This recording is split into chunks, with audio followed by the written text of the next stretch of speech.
গত 7-8 দিন কবুতরদের প্রচুর পরিমাণে খাইতে দিতে হয়েছে। মানে চারিদিকে খাওয়ারের কোনো দিশা খুঁজে পাইনি যে খাবার আছে কোন দিকে, কিন্তু এখন আলটিমেটলি বুঝে ফেলাইছে যে কোন দিকে খাবার আছে। দেখেন এইদিকে এই যে সব, মানে খাবার আরও চাহিদাটা নেই, দেখেন সব এইদিকে খাচ্ছে। আর কোয়ালিটি দেখেন কবুতর, আমি মাঝে মাঝে বারবার ভিডিও করি এই জন্য যে আসলে কোয়ালিটিগুলো দেখানোর চেষ্টা করি, কারণ আমি উল্টো পাল্টা কবুতর পালি না। এই এক পিস কবুতর আমি ভিডিওর ভিতর বলি, এই এক পিস কবুতর, এই নরটা, এই নরের বাচ্চা আমি কখনো কাউকে দেই না, এর বাচ্চা আমি কাউকে দেই না, শুধু একটাই কারণ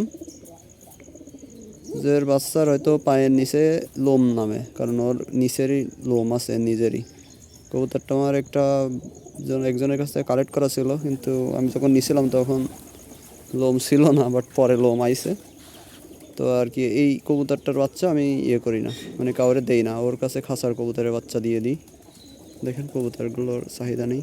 এই ছোটো ছোটো বাচ্চা এগুলোও কিন্তু মাঠে যায়, বাচ্চাটাও, বাচ্চাটা দেখেন।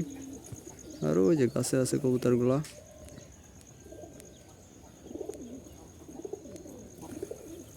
আর মাক্সির একটা বাচ্চা হারাই গিয়েছিল, কিন্তু চলে আসে প্রতিদিনই, কিন্তু আমার বাসায় থাকে না, এই যে এই গাছে আছে, প্রতিদিনই চলে আসে, তবে কবুতরটা অসুস্থ হালকা। আর এই যে কবুতরের কোয়ালিটি।